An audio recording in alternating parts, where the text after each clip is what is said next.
बाबा की अलौकिक कथाओं की श्रृंखला में हम आपको सन 1971 की एक घटना बता रहे हैं।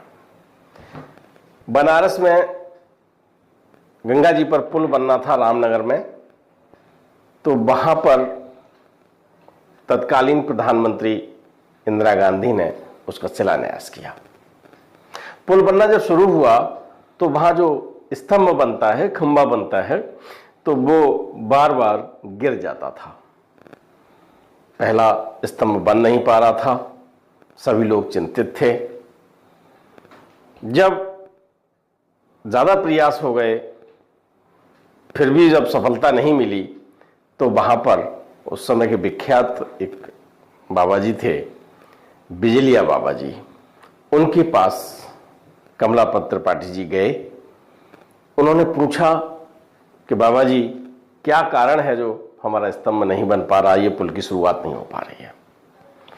बाबा जी ने कहा कि मैं तो इसमें कुछ नहीं कर सकता, लेकिन बाबा नीम करोरी वाले बाबा यहां पर आ जाएं तो आपका कार्य सिद्ध हो जाएगा। कमलापत त्रिपाठी बाबा नीम करोरी के पास पहुंचे, उनसे अन्न विनय की और उनसे ये कहा कि एक बार आप बनारस आ जाइएगा, देख लीजिएगा। बाबा को कमलापत त्रिपाठी जी आदर सहित लेके आए। बाबा ने कहा कि ऐसा करिएगा, यहां एक हनुमान जी का मंदिर बना दीजिए और आपका काम सिद्ध हो जाएगा। तत्काल हनुमान जी के विग्रह की व्यवस्था की गई।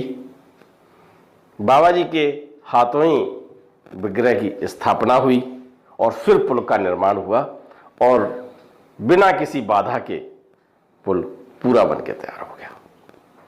तो जब बाबा की कृपा हो जाती है तो ऐसे कार्य भी होते हैं जिन्हें वैज्ञानिक रूप से पूरा नहीं किया जा पा रहा हो। ये कहानी आपको कैसी लगी? यदि आपको अच्छी लगी हो तो लाइक कीजिए, शेयर कीजिए। यदि आपने हमारे चैनल को अभी तक सब्सक्राइब नहीं किया है तो सब्सक्राइब कीजिए। बाबा की अद्भुत कहानियों के अंतर्गत आज हम आपको एक ऐसी कहानी सुना रहे हैं जहां 1948 में गंगा में बाढ़ आई हुई थी। बाढ़ का सर्वेक्षण करने के लिए कानपुर के जिलाधिकारी किशन चंद जी, जो बाद में दिल्ली के उपराज्यपाल भी बने थे, डीएम के साथ एसएसपी ओंकार सिंह भी थे। वो नाव में सवार हुए। नाव में सवार होते समय जिला कांग्रेस के कांग्रेस अध्यक्ष, उनके तहसीलदार, चपरासी, 5-6 लोग उस नाव पर थे और नाव गंगा जी से होकर निरीक्षण कर रहे थे। अचानक देखा कि नाव में छेद हो गया और पानी आने लगा। गंगा जी में भीषण बाढ़ थी। लगा कि अब बच नहीं पाएंगे। डीएम किशन चंद जी बाबा के भक्त थे, चिल्लाने लगे, मर गए बचाओ, मर गए बचाओ। पूरा स्टाफ जो उनका था, कप्तान साहब थे, वो भी मर गए बचाओ की आवाजें लगाने लगे। उसी समय एक बहुत बड़ा वृक्ष गंगा जी में उनकी जहां पर नाव थी वहां पर बहता हुआ आ गया। नाव डूबने वाली थी। सभी लोग उस वृक्ष पर, जो बहुत मोटा तना था, उस पर सवार हो गए। नाव देखते देखते डूब गई। अब डीएम, कप्तान और उनका स्टाफ उस वृक्ष पर बैठे।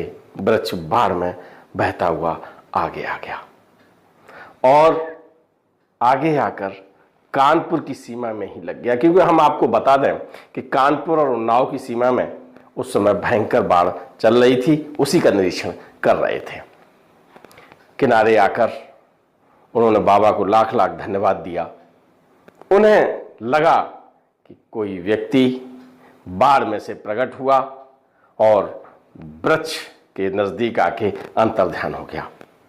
ये बाबा ही थे। उन्होंने सच्चे दिल से पुकारा और उन्हें बचा लिया उन्होंने। तो जब कोई भक्त सच्चे दिल से, चाहे कितने ही कष्ट में हो, पुकारता है तो बाबा बचा लेते हैं। ये वीडियो आपको कैसा लगा? यदि आपको अच्छा लगा तो लाइक कीजिए, शेयर कीजिए। यदि आपने हमारे चैनल को अभी तक सब्सक्राइब नहीं किया है तो सब्सक्राइब कीजिए। जय हिंद।